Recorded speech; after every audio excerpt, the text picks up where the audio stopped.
But the team isn't too far away from being perfect, I suppose. Perfect. Well, the contest is clear that if we win, we are top of the league. That's the contest. You need anything else? And that's another thing. I want to see Partey start in that match. I love Jorginho, but I want to see Partey getting some times, getting some minutes. So we see Waneri and we see Timber. Waneri, I believe Waneri is going to be in the first team next season. Starting from next season, Waneri is going to be constantly in the first team.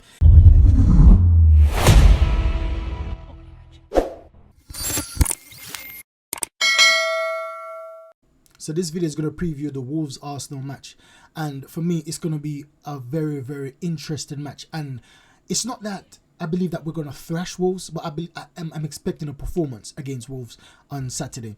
Now, so I didn't get to do my preview for the Bayern Munich match, and I didn't get to do the post-match analysis because I've been feeling ill for the past few days, but now I'm feeling much better, and now I'm able to get back down to business, which is to speak about the Gunners. Now, that match, poor, absolutely poor, shocking. I see a lot of things that was encouraging, and basically, how you see me right now, I've calmed down. I was even upset. I really wasn't upset for that second leg. I was just taking things in my stride because I came with a mentality. I'm the type of person. I most of the times I come, depends on how we're playing. I come with the mindset, expect the worst. So when I come with that mindset to expect the worst, I didn't get wild up. I didn't get angry. I didn't get emotional when we lost against Bayern Munich the second leg, because I came with the mindset that we're not going through. Even though my heart is telling me we're going to go through, my mind is telling me that we can nick a little win. My emotions are telling me don't get carried away. Don't get carried away because we're going to get knocked out. However, even though we're knocked out, I still believe that we had a very, very good run in the Champions League. So I know that Bayern Munich isn't on form and they beat us over 2 legs, which is a shame. But all in all, I think that this is a very good stint going back into the Champions League. When I take a seat back and assess the situation, I realize that was a very good comeback into the Champions League. We didn't get thrashed like how we once used to get thrashed. So I see the progress is going. And that's what I take from this Champions League stint. The progress is going. We're not going to be able to go back in the Champions League and smash it out at the park. I was hoping that we would, but clearly we're not ready yet. And I believe that we're short of a few signings to be going to that level. And hopefully in the summer we will get these signings. But back to the Wolves match now. We're here to preview the Wolves match now. Wolves, I'm expecting a performance, as I said before. Wolves has not been on form, and nor will they be on form in the foreseeable future, in my mind, because of what's been happening. So, because Gary O'Neill has said today that, listen, Semedo is going to be out, Kuna is gonna be out of this match anyways, and we know that Pedro Neto is gonna be out as well. So all of the most important players are gonna be out. Now they still got a few players. Juan is gonna. He said that Juan could play 45 minutes. And we know that Joe Gomez is very good in midfield. So they got Joe Gomez and Lema. Juan might start, but Gary only said that he's only going to be able to play 45 minutes. So I'll consider that I will be thinking that he will be coming on in the second half to play out the rest of the match. But all in all, I believe that we should beat Wolves, not smash, but beat them comfortably, I would say. And comfortable will be anything from 2-0 to 3-1. That for me is comfortable. We need to pick ourselves up from that Champions League stint and get back on the front foot, because we've got 6 matches left to the end of the season and we need to be attacking City head on. Now we're going to listen to a few things that Mikel Arteta had to say about this match, and we're also going to take a look into other people's point of view as well. Mikel, good afternoon, good to see you.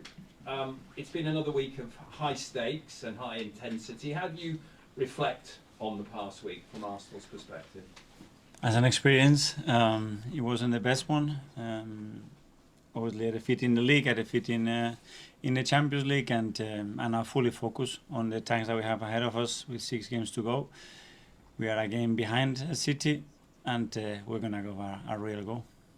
That next game is obviously Wolves away. How do you put that into context, given what's gone before? Well, the context is clear that if we win, we are top of the league.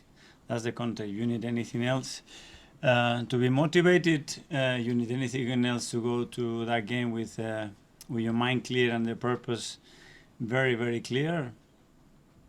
You have a problem. Now, that's something I have to respect Mikel Arteta for. Mikel Arteta is the type of manager, he doesn't hold on to things long. And that's something I respect about him. Even after the match against Bayern, the first leg, I was criticising him, saying that, listen, even against Aston Villa, I was criticising him, saying, listen, speak your mind, say what you really think. Stop trying to, I know it might be protecting the players, but sometimes you want him to dig in the players, but he's not that type of person. When I see him do that, then I know that this guy's lost all composure. But we see him holding composure. We see him, even though we got knocked out of the Champions League, they must feel emotional. And he's here saying that, listen, if we win, we're on top of the league. That's all we need to be to have to stay motivated. We don't need to be thinking about anything else. Anything else. Don't look at any statistics. Don't look at anything else. All we need to do is just to focus on winning. Don't think about what we've done wrong against Bayern. Don't think about how we could have done better. Forget that. That's in the past. All we need to do is just win. Just have this mentality. Have the faith that we're going to be winning. Not if we win. When we win. This is how I'm taking what he's saying. So that should be motivation enough. And I agree. To be challenging for the Premier League. We challenged last season, we fell off the bandwagon. And I'm saying that this season is a progression. How I've seen the team playing, certain matches I've seen us taking points. Last season, I believe that we would have drawn or lost those matches. So for me, we've improved massively in terms of our confidence, in terms of digging in deep, especially Odegaard. I've been criticising Odegaard past few seasons that when it comes to big matches, in the big moments in the seasons, he's always missing. But so far, even coming down to the end of the season, Odegaard has been showing up. He's been one of our best performers for the entire duration of the league, of the season, entire duration. And I have to give him massive credit to Arteta, massive credit to the players, and especially the captain, Odegaard. How have you firsthand as manager seen the team psychologically grow and develop under your tenure here? Well, obviously it's been a very intense journey. And when you're to be at the top and you are fighting with such a level, you know that you're going to have to go through that. This job, this industry is constantly testing your resilience. It's constantly testing your ego. When things go well, when things don't go well, and you all the time have to be recycling that, and you have to be able to navigate and go through those moments in a natural way, understanding the context and looking at the positives. That's the best thing you can do, because that's the ones that really help learn and look forward. And that's a very, very big statement Arteta just said. This league is constantly testing your ego. And all of these big managers, you've seen it. You see them lose their mind sometimes. You see them go over the top. You see them saying some stuff that you're thinking, come on, man. You hear Klopp sometimes saying some weird stuff, calling people fat. You hear Pep sometimes getting aggressive. You hear Jose Mourinho calling people fat.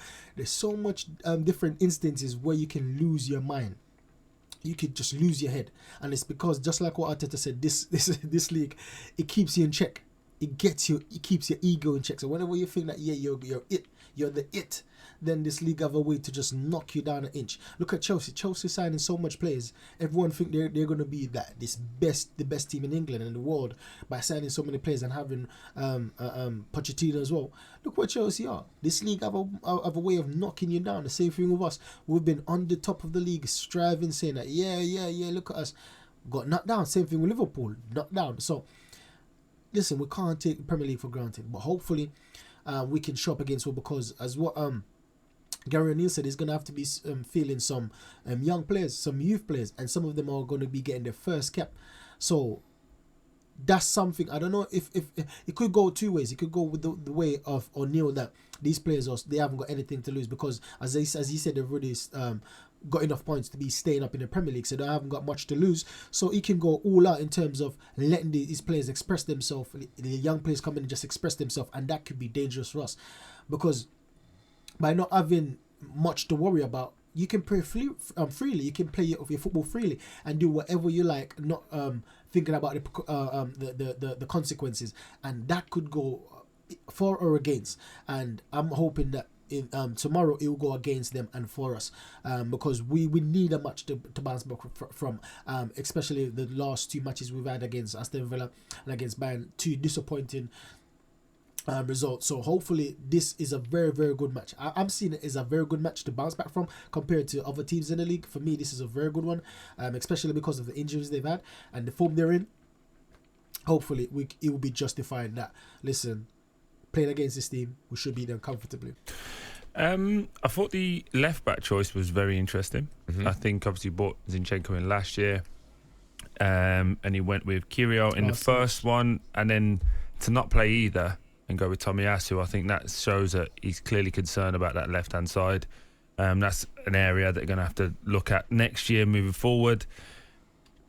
Not really. We've got Timber, but he's coming back. So I understand what you're saying, but we've got Timber. We still need a backup as well, but we've got Timber there, first choice. I think most Arsenal fans are probably still calling out for that main striker, that nasty striker that's going to just go in there and score goals.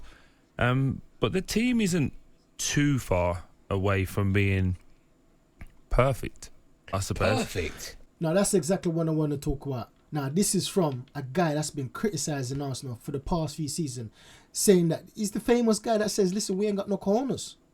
We ain't got no corners. This is from Troy Deeney, a very, very, what do you call it now? A person that's very critical of Arsenal. Very, very big critic of Arsenal.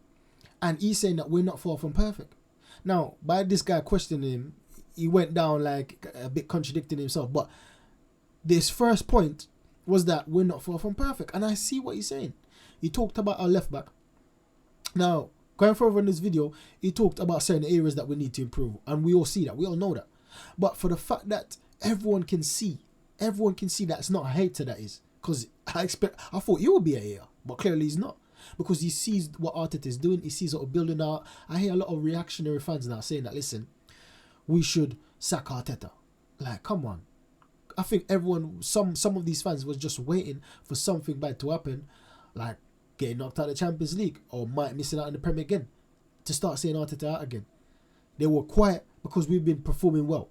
But when we started to... Now, I'm not justifying the way we've been playing. I'm not justifying the fact that Arteta once again missed out on a Premier League title. But you can't be saying sack Arteta. Right now, Arteta is one of the best managers in the world. We have to take everything into consideration. This, I would say, Arteta's only had 2 seasons to be challenging. And no one expected him to be challenging last season. Now, that's what most people would have said. You can't be asking him to challenge in a half season, which he came. You can't be asking him to challenge with a rubbish team like what he had when he just came in his first full season. He had to get rid of the players he didn't want and get in the players that he did want. Now, I understand that missing out for top 4 was disappointing and so on and so forth. So, me personally, I'm going to start judging him harshly next season. Because this season, I said it that, yes, I wanted to win a trophy. Yes, but I'm not going to judge him harshly. Because this season is the progressive season. Now, next season, it should be the finishing touch, right? Next season, we should get a striker, get multiple players in attack in midfield, and next season we should have a complete squad. If we don't get a complete squad next season, that's when I'll be overcritical on Arteta and the board and the owners. But for now, I see the progression. I'm trying to be patient and I'm trying to understand. So I totally agree with Troy Deeney. And once again, Troy Deeney is a big hater. Well, he's not a hater. He's a big critic of Arsenal. And for him to say this, for me, this is a very big deal. Now we're just going to take a look into some training picture with the boys, and we see that everyone is a bit smiling apart from Zinchenko in this picture. Everyone looking happy, everyone's looking excited to get back on the field. We see Saka there, and Saka had a poor match. First half against Bayern, first legs in the first half against Bayern, magnificent. This was the Saka we were missing. But man, after that, it's like he went downhill, and I believe that he might be injured or he's just fatigued. But this is why we need quality players that can cover places like Saka and Martinelli. You see Mikel Arteta here assessing things. He's not smiling in this situation. Gabriel Magalhaes is always, well, not always, when he's playing against the opponents, he's not smiling, but in training, he's always smiling. Jorginho getting his practice on. Looks like he's taking corner kicks. Looks like he's practicing taking corners. Let's see if he's going to take corners in that match tomorrow. And that's another thing. I want to see Partey start in that match. I love Jorginho, but I want to see Partey getting some times, getting some minutes, because hopefully we can rely on him coming down to the end of the season, because he's got certain attributes that Jorginho doesn't have, for me anyways. Jorginho does have some attributes that Partey doesn't have, but for the end of the season, the quality that we need for the end of the season would be a Partey and a Declan Rice to get in midfield. Benjamin White looks like he's in goal. I don't know why. So now we get a smile from the gaffer, smiling in training. Odegaard smiling. Love to see it. Love to see everyone excited, everyone happy. Yes, Jorginho's smiling now. Wasn't smiling before, he's smiling now. So it shows you that the players have moved on from that match, and this is what we love to see. We don't want them to be having up certain things in their heart, in their mind, because when you do that, it distracts you with what you got at hand, right? So we've got Wolves at hand, and we don't want to be distracted. So thankfully, the players are looking like they're in high spirits. Arteta once again being meticulous in his direction, in his strategies. You see the coach behind him looking at having a little smirk, like he's, you get me, a little cheeky smirk, I would say. But Arteta once again being meticulous. Declan Rice there. This player looks like Kivio, and it doesn't look like Kivio. Yeah, it looks a bit like Kivio, but I don't know if it's Kivio. But Arteta, you see Declan Rice smiling, having a whale of a time, which a part of me wants them to be hungry and like show some grit. But this is not the time for it. The time for it is when we show up in the tunnel. The time for it is to when we face them down the tunnel and we look in their faces and we show them like, listen, you should be scared of us. This is what I want to see, the anger and the passion. Basically that pride. But in training, yeah, I'm happy they're getting over it, because we need to train well in order to play well, and so far it looks like we've been training well. It could be a thing that we've trained well, but then when it comes into the match situation, we choke once again. Hopefully not, but yeah, it could be something like that. Saka having a shot, looks like he went near post, and that by the flight trajectory, it looks like Ramsdale might get onto it, but it might go over his hand. Yeah, that would be a 50-50 from me. So we see Waneri and we see Timber. Waneri, I believe Waneri is going to be in the first team next season. Starting from next season, Waneri is going to be constantly in the first team. He's not going to be playing under 21s anymore. He's going to be in the first team. That's just my take on it. I'm going to do a video on Waneri, but based off his stats, based off his starting, based off when since he's been progressing up higher and higher, he's been spending 1 season per age group. Spending 1 season, and then after he's getting promoted. So now I believe it's the same thing. He's going to be promoted for under 21s to the first team. We see Timber on the ball, looking comfortable on the ball, and Arteta is saying that listen, he needs to play a match in the under 21s to get back to match fitness. Then he can come back into the match day squad, which is hopefully before the end of the season, but probably not, because I do believe that Arteta get Timber when he started the season. Arteta had a specific formation, a specific system with Timber in mind. And because Timber got injured, we didn't play that system, and I wouldn't want him to give away what he's been planning with Timber in the team, just for the end of the season, unless it's going to impact us in terms of us clinching the league. But apart from that, I wouldn't want him to be giving away his trade secrets yet. Save it for next season. That's what my thoughts on it is. Benjamin White taking a deep, it looks like an early cross. He's practicing those early cross. Love to see it. Saliba looking strong on the ball. I don't know who 97 is, but Saliba looking confident, looking to turn in. The 2 bricks at the wall. Listening to instruction. Love Trossard, love him. Taking a shot on his left peg. And it looks like the winner, the team of the day. What Saka did there? Saka should have been there. Saka is in blue with Declan Rice. But it looks like the team of the day, the winner, Jorginho, Benjamin White, Trossard, and Odegaard, which is a very, very big partnership right there. We see Jorginho, very good, capable midfield, especially in tight spaces, and you know they're going to be playing like 5-a-side, including the keeper. Benjamin White, the defender, very capable at defending and good at attacking.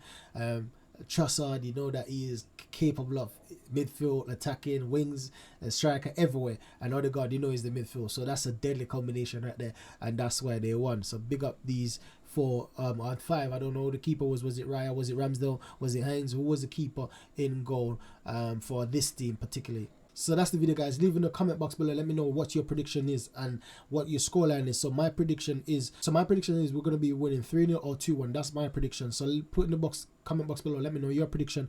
Let me know your lineup. You've already heard my lineup. I'm keeping everything the same. Tomiyasu, everything the same apart from Tomiyasu coming in the team. I'm having Partey coming in the team. I'm keeping the top 3 the same as usual. Possibly take out Saka for Martinelli and then put Trossard on the left, because I would love to see Martinelli linking up with Odegaard and Benjamin White, because Martinelli has been needing some assistance over that side. This season it's all been on Saka, so hopefully we can see Martinelli get more assists if he plays on the left hand side as well. So that's the video there. Make sure you like, subscribe and share. Catch you in the next one. Goodbye.